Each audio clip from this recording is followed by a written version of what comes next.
હવે આ બે નામ જે ખૂબ જ મહત્વના માનવામાં આવે છે ઈરાનની યુદ્ધની રણનીતિમાં, ત્યારે સૌથી પહેલું નામ જે અલી લારીજાની છે, જેને ઇઝરાયેલે મારી નાખ્યા હોવાનું કહેવામાં આવી રહ્યા છે. આખરે કોણ છે અલી લારીજાની, તે હવે ગ્રાફિક્સના માધ્યમથી સમજવાની કોશિશ કરીએ તો ખામેનીના મોત બાદ તેને નંબર 2 નેતા ગણવામાં આવે છે.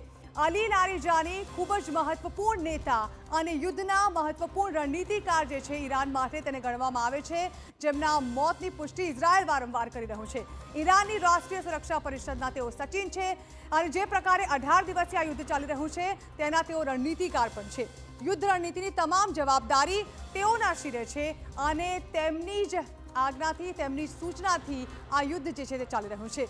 18 દિવસથી તેઓ યુદ્ધની આ જવાબદારી જે છે તે સંભાળી રહ્યા છે, પરંતુ ઇઝરાયલ કહી રહ્યું છે કે તેઓએ તેમને મોતને ઘાટ ઉતાર્યા છે, પરંતુ ઈરાન તેનો ઇનકાર કરી રહ્યું છે. બીજું નામ છે ગુલામ રઝા સુલેમાની. તેને પણ ઇઝરાયલના દાવા પ્રમાણે મારી નાખવામાં આવે છે, જે દાવાને ઈરાને ફગાવ્યો છે.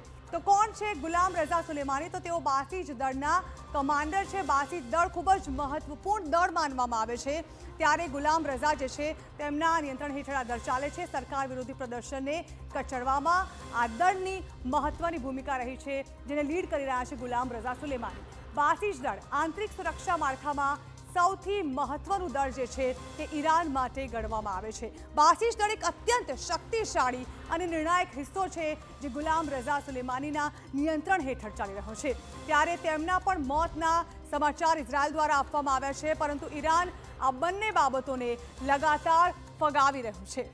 તો ઈરાન જે પ્રકારે હાલ યુદ્ધનો જડબાતોડ જવાબ આપી રહ્યું છે, ઇઝરાયલ અને અમેરિકાના તમામ દાવાને ફગાવી રહ્યું છે, હુમલાઓ પર હુમલાઓ કરી રહ્યું છે